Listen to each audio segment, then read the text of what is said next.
வணக்கம். ஸ்ரீ சிவசூர்யா ஜோதிட வித்யாலயம் வழங்கும் காலச்சக்கரம். நான் சிவசூர்யா செந்தில்குமார், கோவில் நகரம், கும்பகோணத்திலிருந்து. நாம் தொடர்ந்து வைநாசிக நட்சத்திரத்தை பற்றி பார்த்துக்கிட்டு வரோம். சென்ற பதிவில் அஸ்வினி நட்சத்திரத்துக்கு வைநாசிக நட்சத்திரம், திருவோண நட்சத்திரத்தை பற்றி பார்த்தோம். அதுக்கான பரிகார கோயில்களையும் பார்த்தோம். இந்த பதிவில் நம்ம பரணி நட்சத்திரமும் அதுக்கான வைநாசிக நட்சத்திரத்தை பற்றியும் அதுக்கான பரிகார கோவிலை பற்றியும் பார்ப்போம். பரணி நட்சத்திரத்துக்கு 22வது நட்சத்திரம் வைநாசிக நட்சத்திரம், அவிட்ட நட்சத்திரமாக வருது. பரணி நட்சத்திரம் அப்படிங்கிறது சுக்கிரனோட நட்சத்திரம், அவிட்ட நட்சத்திரம் அப்படிங்கிறது செவ்வாயோட நட்சத்திரம். இவங்க ரெண்டு பேருமே பரஸ்பரம் காலபுருஷ தத்துவப்படி 1-2க்கு உடையவர்கள், 7-8க்கு உடையவர்கள். அதாவது காலபுருஷ தத்துவப்படி மேச ராசிக்கும் விருச்சிக ராசிக்கும், மேசம் காலபுருஷ தத்துவப்படி 1ஆம் வீடு, 1ஆம் வீட்டுக்கும் 8ஆம் வீட்டுக்கும் காரகத்துவமும் காலபுருஷ தத்துவப்படி 1ஆம் வீட்டுக்கும் 8ஆம் வீட்டுக்கும் உடைய கிரகம் செவ்வாய் பகவான். காலபுருஷ தத்துவப்படி 2ஆம் வீட்டுக்கும் காலபுருஷ தத்துவப்படி 7ஆம் வீட்டுக்கும் 2ஆம் வீட்டுக்கும் 7ஆம் வீட்டுக்கும் உடைய கிரகம் சுக்கிர பகவான்.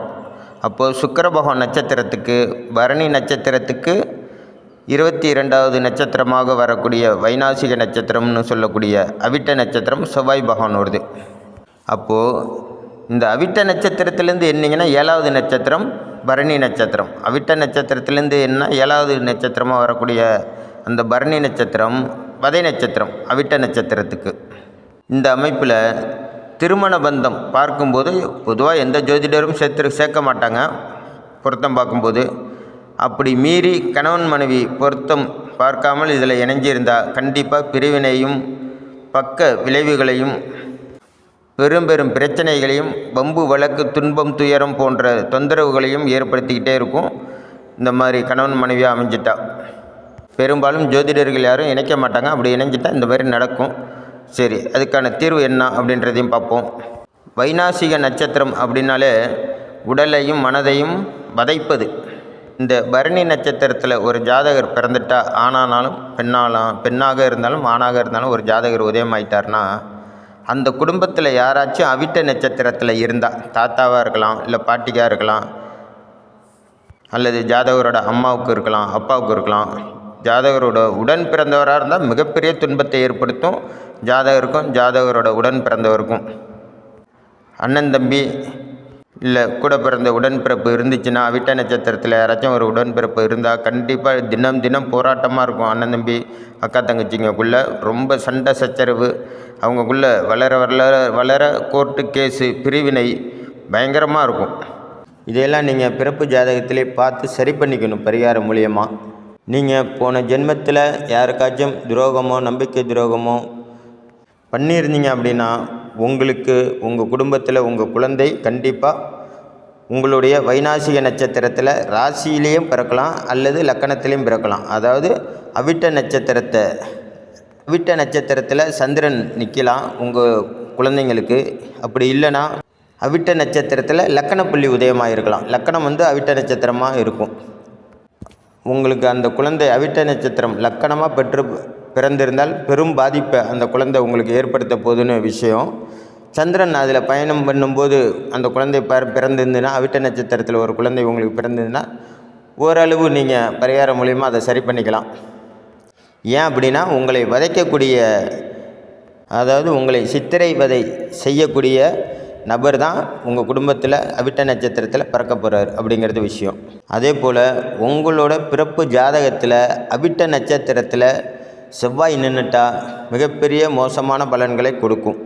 அதே போல் உங்களோட பிறப்பு ஜாதகத்தில் அந்த அவிட்ட நட்சத்திரத்தில் எந்த கிரகம் நிற்கிதோ அந்த கிரகம் சார்ந்த பாதிப்புகளை கண்டிப்பாக கொடுக்கும் உங்களுக்கு. சூரியன் நின்னா தகப்பனாலையும், சந்திரன் நின்னா தாய் வழியாலையும், சுக்கிரனே நின்னா மனைவி வழியாலையும், அத்தை வழியாலையும், புதன் நின்றால் மாமன் வழியாலையும், சனி பகவான் என்றால் வேலையாட்கள் மூலமாகவும் பொது ஜனங்கள் மூலமாகவும் கண்டிப்பாக பிரச்சனை ஏற்படும். குரு பகவான் நின்றால் ஆச்சாரியார்களாலையும், ராகு நின்றால் பாட்டன் வழியிலேயும், கேது நின்றால் பாட்டி வழியிலேயும் தொந்தரவுகளும் துயரங்களும் உங்களுக்கு கண்டிப்பாக ஏற்படும். அதே போல் கோச்சாரத்தில் அந்த அவிட்ட நட்சத்திரத்தில் அதிக நாள் ஒவ்வொரு ராசி மண்டலத்திலையும் தங்கக்கூடிய கிரகங்கள் பயணிக்கும்போது கண்டிப்பாக அதன் வழி வந்த பிரச்சனைகள் உங்களை தாக்கக்கூடும். உதாரணத்துக்கு சனி பகவான் தான் 2.5 வருஷம் ஒரு இதில் ஆட்சி பண்ணுறார், அவர் பொறுமையாக நகர்றார். அப்படிங்கும்போது அவிட்ட நட்சத்திரத்தை சனி பகவான் போகும்போது கண்டிப்பாக உங்களுக்கு விபத்தை ஏற்படுத்துவார். அது எப்படி ஏற்படுத்துவார்? வம்பு வழக்கு, சண்டை சச்சரவு இப்படி ஏற்படுத்துவார். செவ்வாய் நின்னால் கண்டிப்பாக எப்படியா இருந்தாலும் கீழே விழுந்துனாலும் அடிபட்டுருவீங்க. செவ்வாய் பயணிக்கும்போது சின்ன சின்ன காயங்கள் ஏற்படும். ஏன்னா செவ்வாய் 45 நாள் தான் இருப்பார். அவர் சின்ன சின்ன காயங்களை ஏற்படுத்துவார். இப்படி ஒவ்வொரு கிரகங்கள் அதில் பயணிக்கும்போது அந்த கிரகங்கள் உங்கள் ராசிக்கோ லக்கணத்துக்கோ என்ன ஆதிபத்தியமோ அதன் வழி தொந்தரவுகளை கொடுத்து செல்லக்கூடிய அமைப்பு ஏற்படும். பொதுவாகவே அவிட்ட நட்சத்திரம் அப்படின்னா பூமி, செவ்வாய் பூமிக்காரகன்னு சொல்கிறோம். இரத்தத்துக்கு காரகம் செவ்வாய், உஷ்ணத்துக்கு காரகம் செவ்வாய், கோபத்துக்கு காரகன் செவ்வாய், வம்பு வழக்குக்கு காரகன் செவ்வாய், சகோதர சகோதரிகளுக்கு செவ்வாய் காரகர். அப்படி இருக்கும்போது செவ்வாய்க்கு பகைப்பற்ற கிரகங்கள் அந்த அவிட்ட நட்சத்திரத்தில் பயணிக்கும்போது கண்டிப்பாக உதிரப்போக்கு ஏற்படுத்துவார். ரத்தம் உடம்புலேருந்து வெளியில் ஏறுற மாதிரி பண்ணுவார். வீடு மனை சொத்து சுகத்தால் பிரச்சனைகளை ஏற்படுத்தும், வம்பு வழக்கை ஏற்படுத்தும். இப்போ இந்த மாதிரிலாம் ஏற்படும்போது என்னாகும்? மனக்கவலையும் பண இழப்பும் அலைச்சலும் ஏற்படும். அப்போ உங்கள் மனதும் உடலும் டயர்டாகிடும். மனசு ரண வேதனையில் இருக்கும், உடம்பு ரொம்ப டயர்டாகிடும். இதை தான் வைநாசிகம்னு சொல்கிறோம். தொடர்ந்து நீங்கள் ஒரு இடத்துக்கு தொடர்ந்து அலைஞ்சிக்கிட்டே இருக்கீங்க, அந்த காரியம் நடக்கலை அப்படின்னா உடம்பு டயர்டாகிடும், மனசும் தளர்ந்து போயிடும். ஆமாம் போ அப்படின்னு. இதுக்கு பேர் தான் வைநாசிக நட்சத்திரம் வேலை செய்யுதுன்னு அர்த்தம். உங்களுக்கு இந்த மாதிரிலாம் நடைமுறையில் இருந்துச்சு அப்படின்னா உங்களுக்கு வைநாசிகம் வேலை செஞ்சுக்கிட்டு இருக்கு அப்படின்னு அர்த்தம். இந்த வைநாசிக நட்சத்திரத்துக்கான கோவில் அப்படின்னு பார்த்தீங்கன்னா, அதாவது பரிகார கோவில், கண்டிப்பாக இது 100% உங்களுக்கு பயனுள்ளதாக இருக்கும். சென்னையில் கொலாம்பாக்கம் அப்படிங்கிற ஊரில் அருள்மிகு ஆனந்தவல்லி அருள்மிகு அகத்தீஸ்வரர் திருக்கோவில் உள்ளது. கோயில் பார்த்திங்கன்னா 15/12/2025 திங்கட்கிழமை கும்பாபிஷேகம் பண்ணியிருக்காங்க. ரொம்ப சக்தி வாய்ந்த கோயில்.